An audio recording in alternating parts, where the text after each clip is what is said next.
Compound interest की आज दूसरी क्लास होने वाली है। पिछली क्लास में हमने सारे के सारे कॉन्सेप्ट डिस्कस किए थे, तो आज सवालों को सोल्व करेंगे उन्हीं शॉर्ट तरीकों से।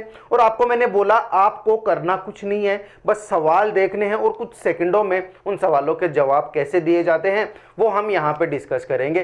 तो मैं बार बार आपसे यही बोलूंगा, पूरी क्लास में यही बोलूंगा कि अपने कॉन्सेप्ट्स पिछली क्लास में डिस्कस हो चुके हैं। इसका मतलब ये नहीं है कि यहां मैं आपको सवाल बताऊंगा तो उन कॉन्सेप्ट्स का रिवाइज नहीं करवाऊंगा, वो सारी बातें हम यहां पे इंक्लूड करेंगे।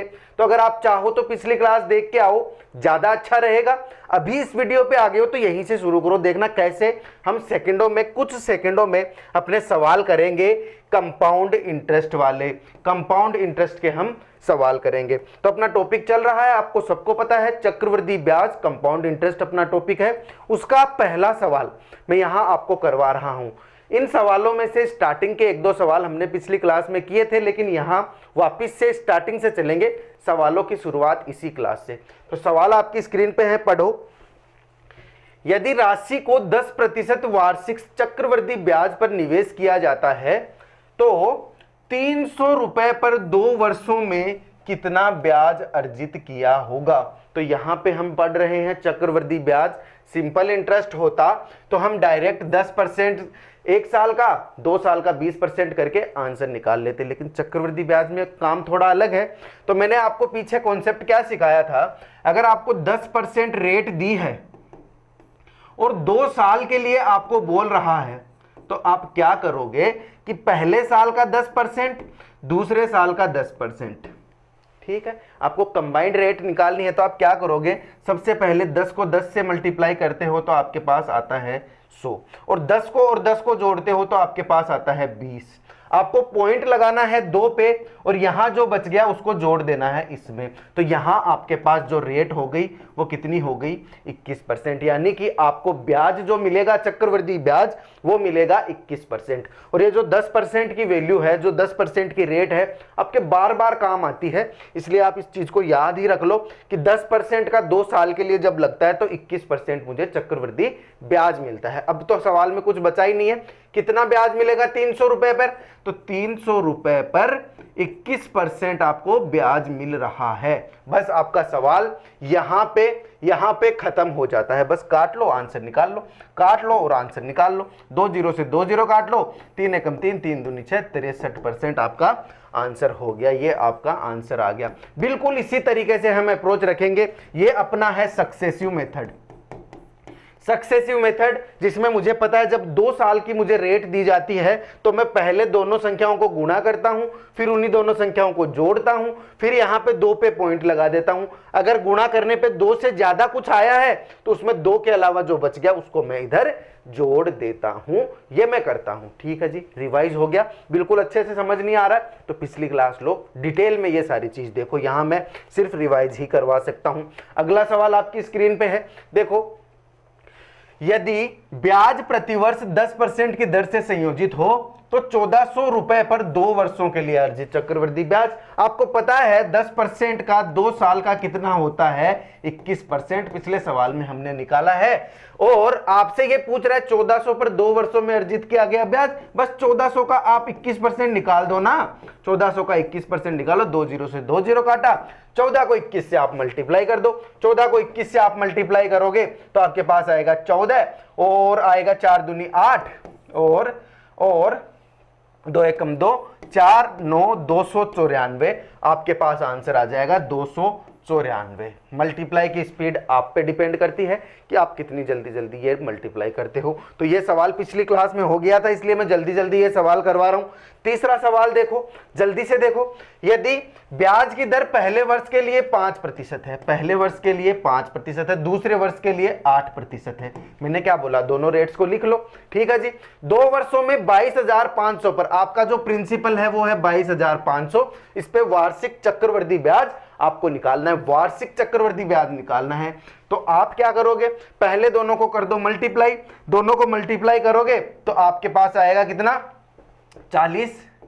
पॉइंट लगाना है 2 पे, 8 और 5 होता है 13, तो 13.40 आपको मिलेगा ब्याज। ओवरऑल कितना परसेंट मिलेगा, 13.40%। इसने मुझसे क्या पूछा है, ब्याज ज्ञात करो, यानी कि 22 500 पर 13.40% आपको निकालना है। 22,500 का 13.40 आपको निकालना है, ब्याज ही निकालना है, बस कुछ नहीं बचाना सवाल में। आप इस पॉइंट को हटाओगे, यहां पे 2 जीरो आ जाएगी, 2 जीरो से 2 जीरो आप काट दोगे, 25 का काटोगे, 25 से काटोगे, 25 में 225, 25 चौके 100, कट गया, कट गया। आगे देखो, 4 से कटेगा, 4 से कटेगा, 4 एकम 4, 4 तिये 12, एक बच गया, 4 दूनी 4, 4 तिये 12, 13 14, 4 पंचे 20, यानी कि आपके पास आंसर कितना आ गया, 335 गुणा 9, 335 गुणा 9 आपका आंसर आ गया। यहां पे 3350 में से 35 आप घटाओगे तो आपका आंसर आ जाएगा 3315। मैं जब मल्टीप्लाई करता हूं तो 33, 5 को 10 से गुणा करोगे तो 3350 आओगे। आपको 9 से ही करना था, यानी इसमें से 335 आपको वापस घटाना है, 335 आपको वापस घटाना, तो आपका आंसर आएगा 3015 आएगा। ये रहा, बस वो मल्टीप्लाई में थोड़ा इधर उधर हो जाता है, आप करके देख लो, करके देखो। 9 पंजे 45, 9 तीस 27, 31, 3 27, 28, 29, 30, ये लो 30 15, यही तो आया था ना अपना आंसर। वो आप पे डिपेंड करता है आप कैलकुलेशन कैसे करते हो। यहाँ पे मैं आपको बार बार कैलकुलेशंस नहीं समझाऊंगा। तो ये सवाल आपको समझ आया। अरे आपको सक्सेसिव मेथड में 2 रेट दी है, 2 साल का आपसे पूछा है, तो पहले दोनों को मल्टीप्लाई करो, फिर दोनों को जोड़ो, 2 पे पॉइंट लगाओ, आपके पास एक रेट आएगी, वो रेट आपका ब्याज होगा। तो ये जो तरीका है वो बिल्कुल 30 सेकंड में आपका आंसर निकालने का तरीका है। बिल्कुल 30 सेकंड में चक्रवृद्धि ब्याज के सवाल आपसे हो रहे होंगे। तो आ जाओ, जल्दी से आओ। सवाल मेरे घर के नहीं है, सवाल आपके एग्जाम्स में आए हुए होंगे, वही मैं यहां पे लेके आता हूं। मैं खुद बनाने का रिस्क ही नहीं लेता सवालों को। क्यों? क्योंकि डेटा जो होता है वो एग्जाम के हिसाब से हो तभी अच्छा होता है। तो अगला सवाल क्या है? नेहा ने 12% प्रतिवर्ष की दर से 12% रेट हो गई। ठीक है जी, चलो ठीक है। प्रतिवर्ष की दर से निश्चित राशि उधार ली यदि उसे 10,176 वार्षिक चक्रवर्ती ब्याज के रूप में 2 वर्ष के अंत में भुगतान किए, यानी कि अमाउंट नहीं, यानी कि कंपाउंड जो इंटरेस्ट था, कंपाउंड इंटरेस्ट वो कितना है? 10,176 है। 2 साल के लिए, 2 साल के लिए यानी 12% और 12% 2 साल के लिए हो गया, 12% और 12% 2 साल के लिए हो गया। अगर मैं इनकी कंपाउंड रेट निकालूंगा तो वो कितनी आएगी? 12 को 12 से मल्टीप्लाई करोगे तो 144 और 12 12 होता है 24, यानी कि 2 पे पॉइंट लगाओ, 1 को इसमें जोड़ो, ये कितना हो गया? 25.44।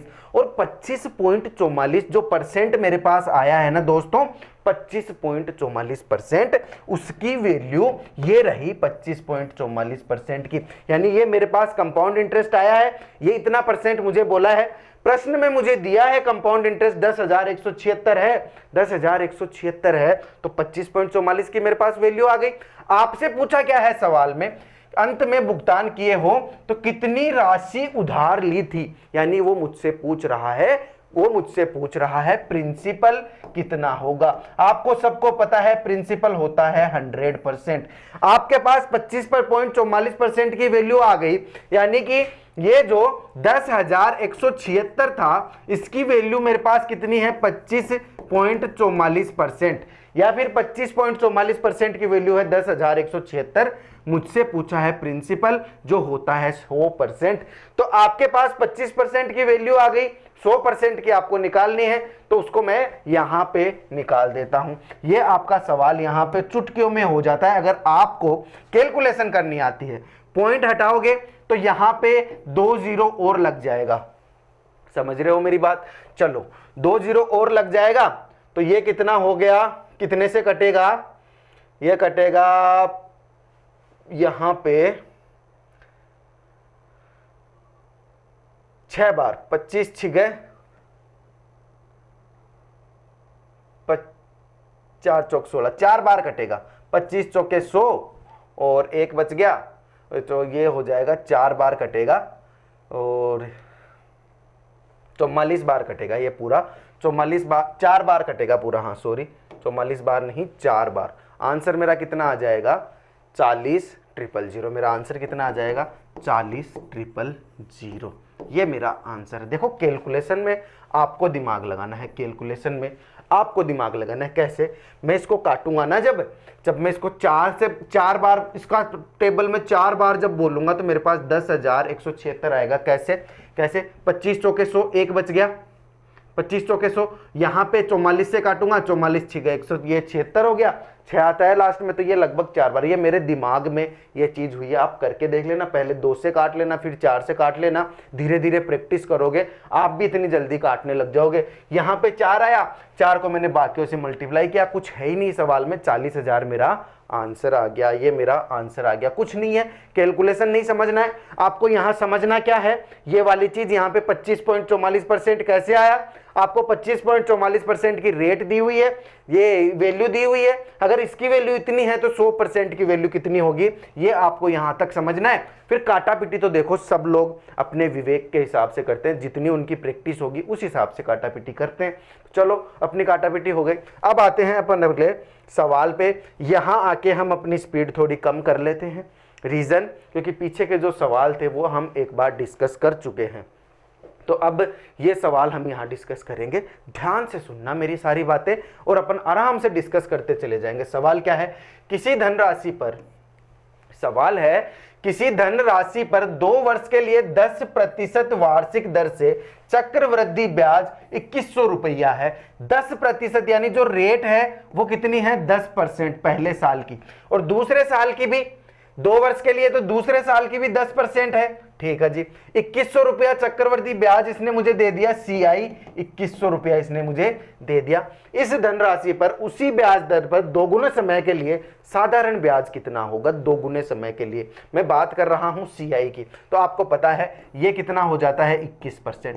21% की वैल्यू कितनी है? 2100 रुपया। आपसे क्या पूछ रहा है? सिंपल इंटरेस्ट पूछ रहा है ना, दोगुने समय के लिए, 4 वर्ष के लिए। आपको पता है रेट अगर 10% हो, रेट अगर 10% हो और टाइम जो है वो 4 साल हो, दोगुना समय ना, यहां पे जो टाइम था वो 2 साल था, यहां पे टाइम 2 साल था, इसने यहां 4 साल कर दिए। अगर आपको इसके हिसाब से सिंपल इंटरेस्ट निकालना हो, इसके हिसाब से सिंपल इंटरेस्ट निकालना हो तो आप रेट को समय से गुना करोगे और आपके पास आ जाएगा 40%।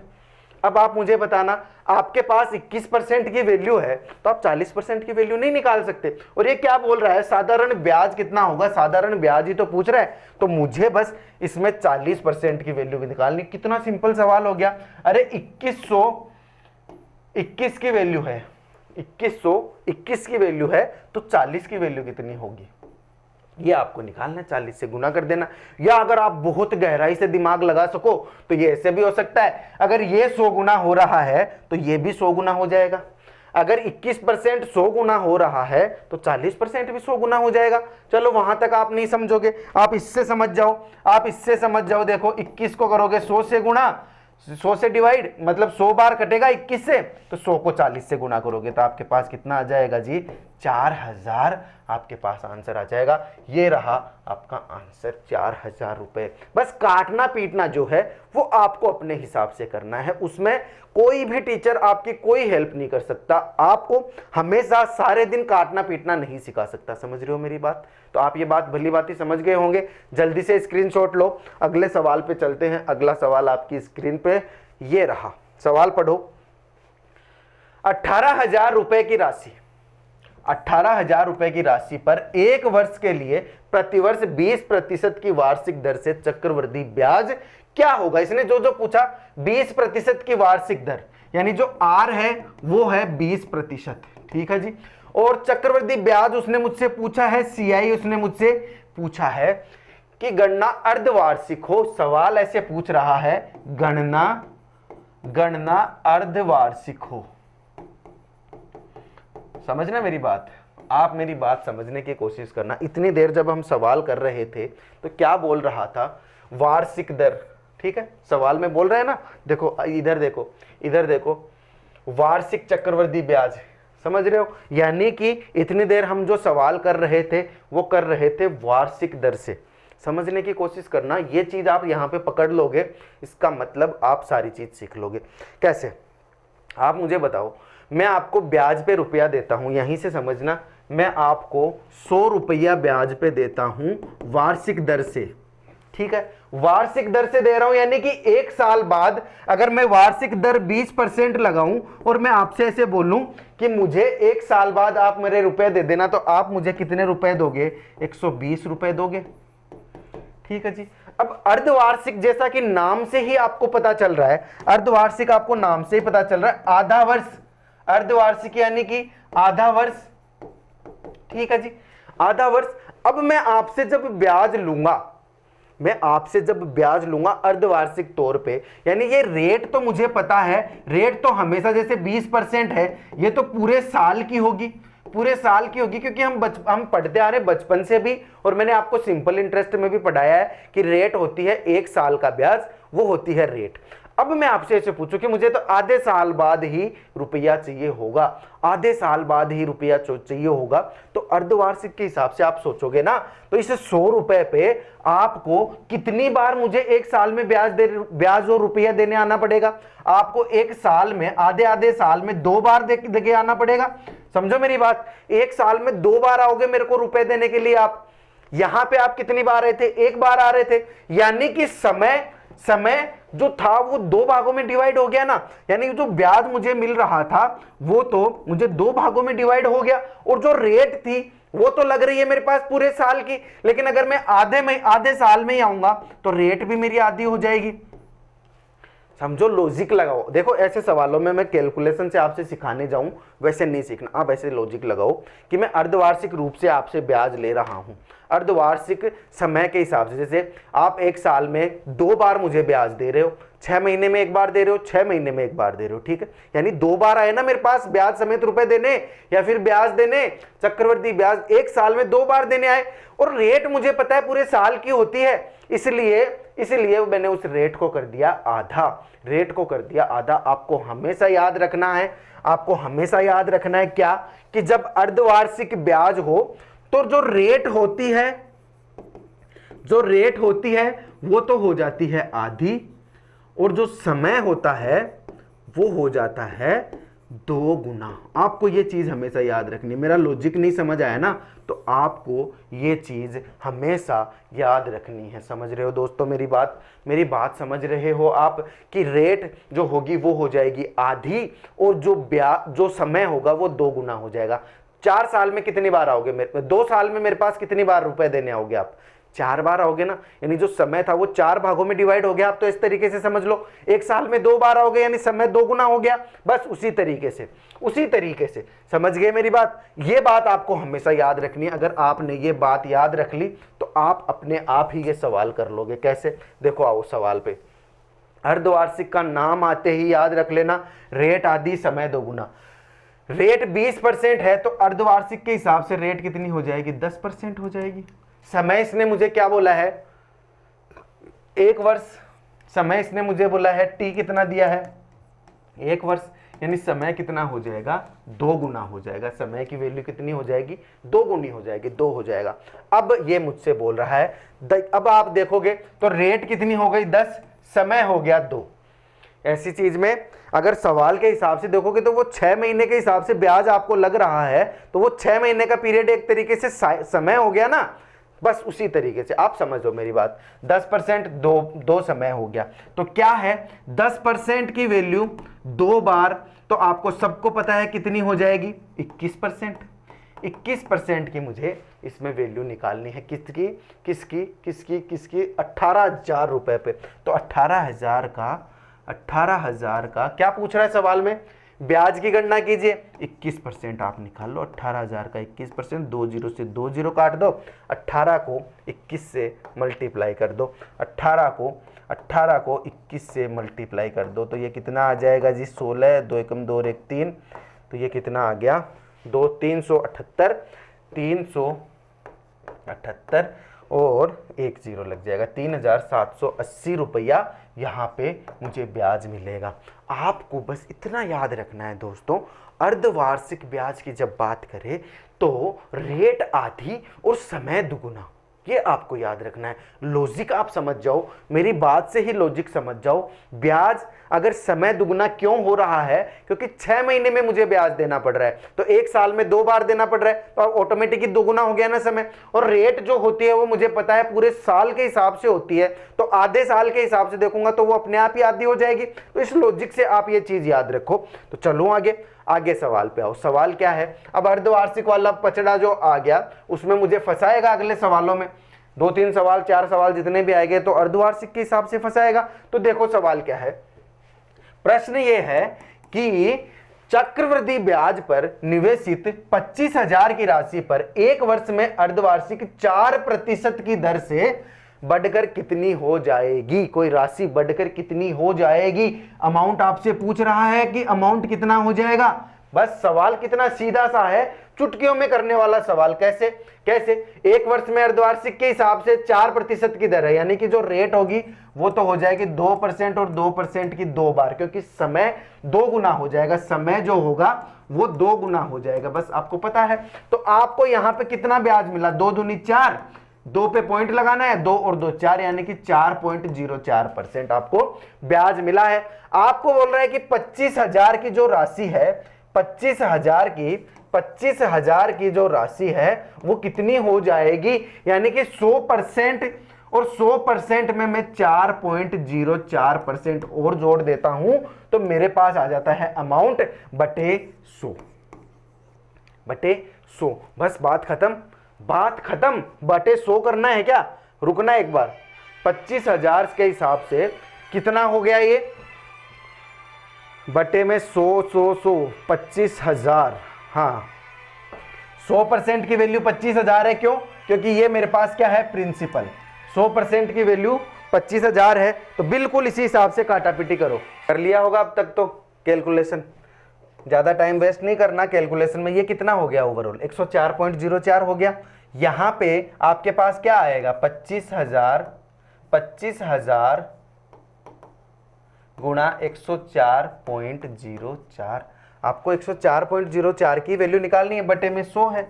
2 जीरो से आप 2 जीरो काट दो, 2 जीरो से आप 2 जीरो काट दोगे, यहां पे पॉइंट को हटाओगे तो नीचे 2 जीरो और लग जाएंगे, तो इसमें से 1 जीरो से 1 जीरो काट दो।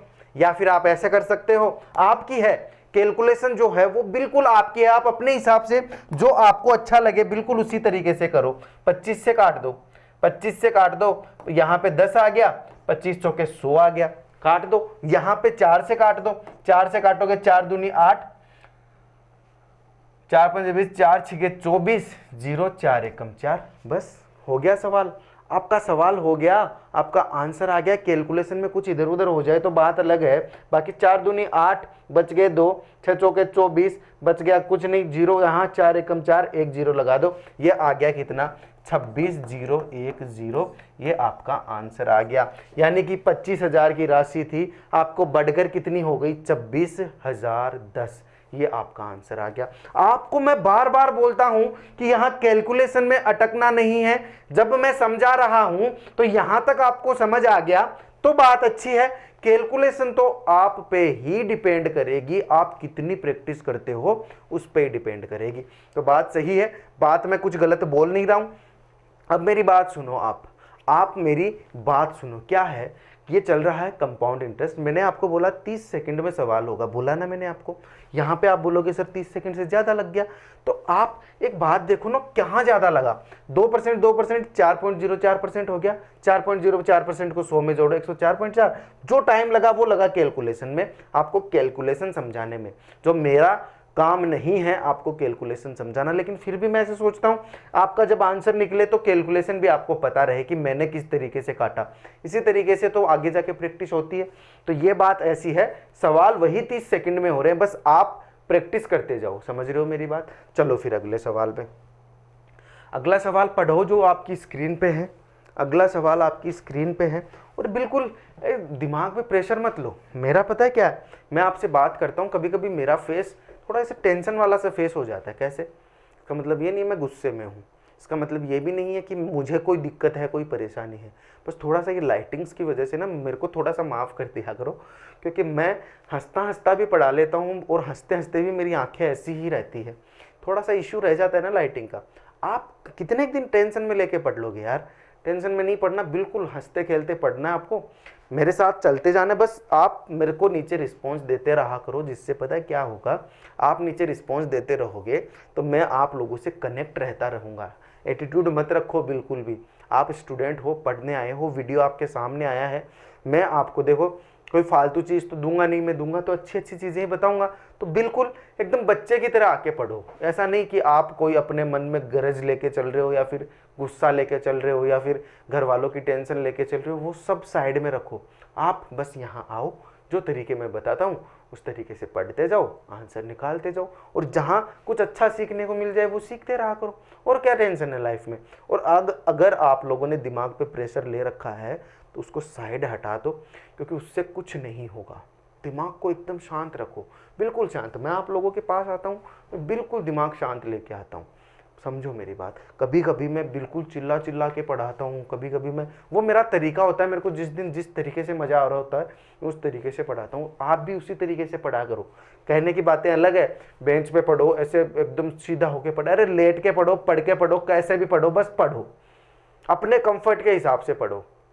वो सारी चीज़ें जो स्टीरियोटाइप चीज़ें हैं उनको छोड़ो बिल्कुल। बस आपका दिमाग अगर सेंटर में है, अगर आप चाहते हो पढ़ना, तो आप लेटे लेटे सवाल निकालो, आप बैठे बैठे सवाल निकालो, कैसे भी निकालो, बस आप अपने दिमाग में एक्स्ट्रा टेंशन मत रखो। समझ रहे हो मेरी बात? तो अब आ जाते हैं सवाल पे। सवाल क्या है? चक्रवृद्धि ब्याज, वार्षिक चक्रवृद्धि ब्याज ओ 2 वर्षों में 1800 रुपए की राशि पर अर्जित साधारण ब्याज। थोड़ी सी हिंदी में दिक्कत हो रही होगी, मैं आपको सवाल समझा देता हूँ।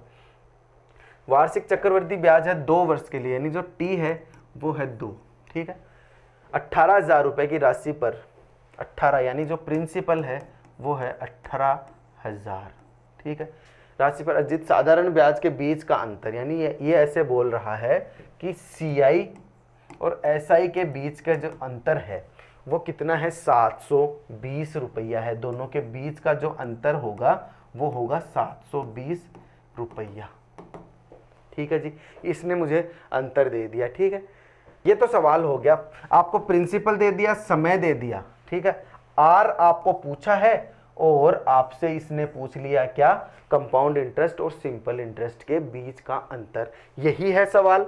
चलो सब ठीक है, सब ठीक है, सवाल पे मत जाओ, जो मैं बता रहा हूं उस पे आओ। समय दो, प्रिंसिपल आपको दे दिया, रेट आपसे पूछिए, दोनों के बीच का अंतर है, तो उसके लिए मैं आपको फॉर्मूला बता देता हूं। उसके लिए आपको एक फॉर्मूला बता देता हूं, दोनों के बीच का जब आपसे अंतर पूछे तो P कोष्टक R/100 का होल स्क्वायर, ये होगा इसका फॉर्मूला CI माइनस SI का। ये फॉर्मूला आपको याद रख लेना है, अपनी नोटबुक में उतार लेना है कि जब सवाल ऐसा हो ना कि बात कर रहा हो कंपाउंड इंटरेस्ट और सिंपल इंटरेस्ट के बीच की, और आपको समय दिया हो 2 वर्ष, समय दिया हो 2 वर्ष, तो आपको फॉर्मूला लगाना है ये। और जब 3 वर्ष दे दे उस पे क्या लगाना है वो मैं आपको बता दूंगा।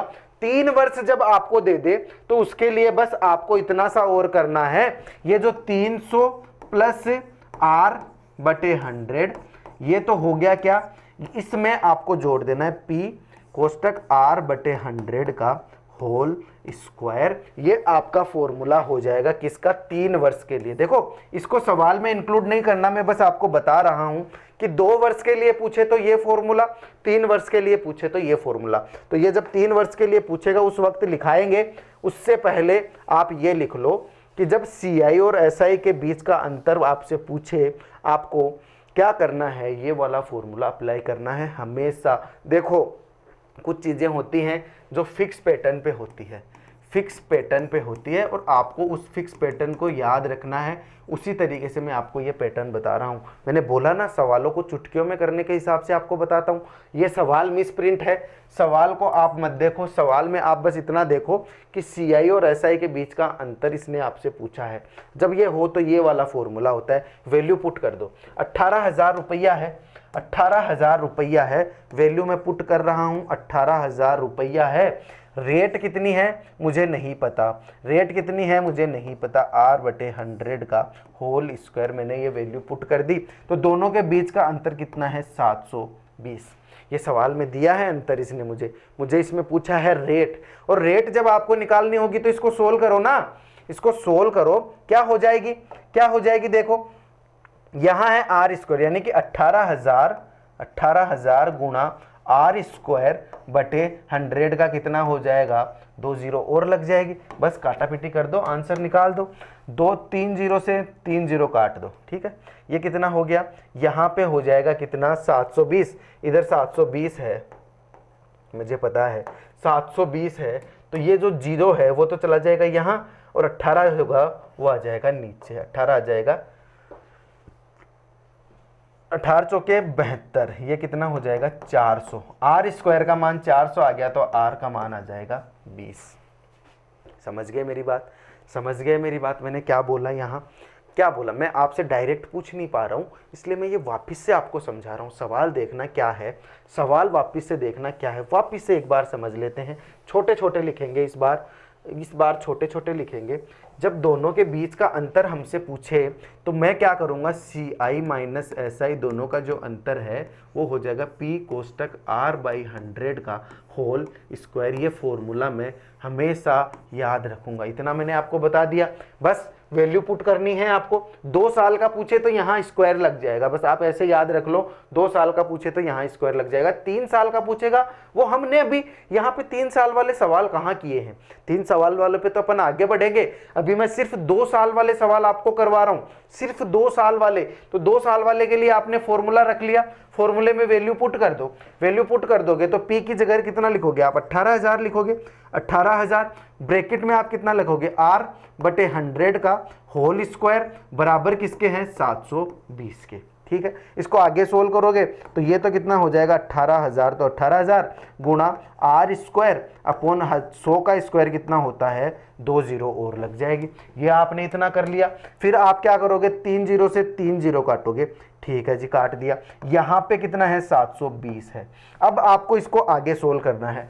आगे सोल्व करना है, या तो इनको काट लो, 2 से काट लो, 2 पंजे 10, 2 9 18। ठीक है जी, 2 9 18, ये आ गया 5। ऐसे काट भी सकते हो, फिर 5 से इसको गुणा कर दोगे। कैलकुलेशन थोड़ी जीरो में रहती है तो सरल रहती है, इसलिए मैंने इसको काटा नहीं, इसलिए मैं जीरो को तो ले जाऊंगा उधर। तो ये 720 तो कितना हो जाएगा, 1 जीरो और लग जाएगी, बराबर आर स्क्वायर, और ये जो 18 है वो इसके बटे में आ जाएगा 18।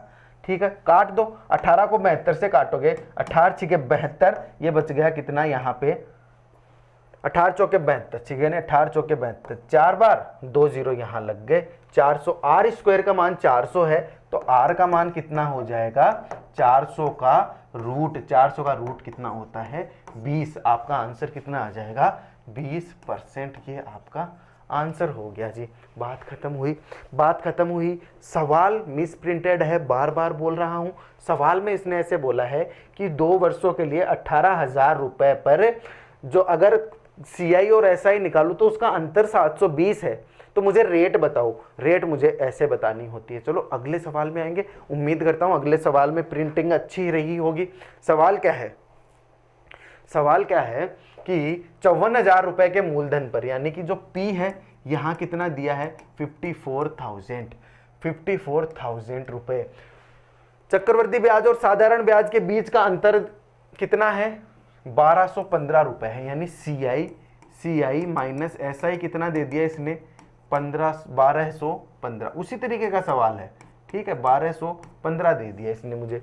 तो ब्याज दर मुझे बतानी है, आर मुझे बताना है, आर मुझे बताना है कितने समय के लिए।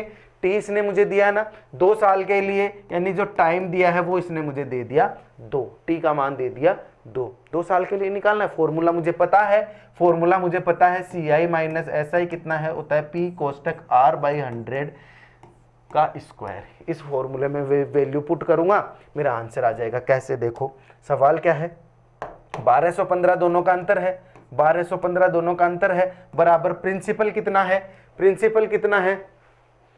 प्रिंसिपल मुझे बताओ कितना है, 54,000 रुपए। प्रिंसिपल कितना है, 54,000 रुपए। तो मैं यहां लिख दूं 54,000 रुपए। आर मुझे निकालना है, तो ये कितना हो गया, आर स्क्वायर बटे 100 के 2 जीरो और लग गई। ठीक है जी, काटा पीटी कर दो, बात खत्म कर दो जल्दी से। 3 जीरो से 3 जीरो काट दो, 10 को ले जाओ इधर, तो ये तो कितना हो जाएगा 1215 के 1 जीरो और लग गया। 54 को ले आओ नीचे, 54 को ले आओ नीचे। अगर आर की वैल्यू निकालनी है तो इस पूरी वैल्यू का रूट मुझे निकाल देना है, लास्ट में पूरी वैल्यू का रूट मुझे निकाल देना।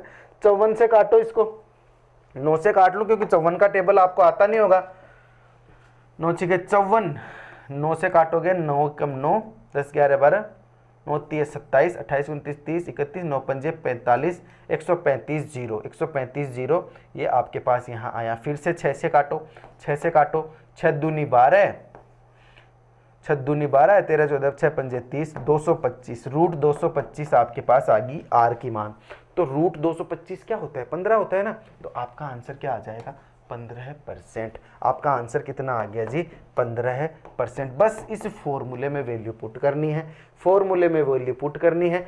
कैलकुलेशन में आप 30 सेकंड लगाओ या 30 घंटे लगाओ, वो मेरी जिम्मेदारी नहीं है। कैलकुलेशन आपको खुद को स्ट्रॉन्ग करनी पड़ेगी। बाकी मेरा आंसर तो इसमें वैल्यू पुट करते ही आ गया ना, मैं अपने वादे पे कायम हूं ना, बस बात खत्म, बात खत्म। अगले सवाल पे चलते हैं। अगला सवाल आपकी स्क्रीन पे है, इसमें भी कुछ ब्याज व्याज में अंतर वंतर पूछ रहा है क्या, देखो क्या है सवाल।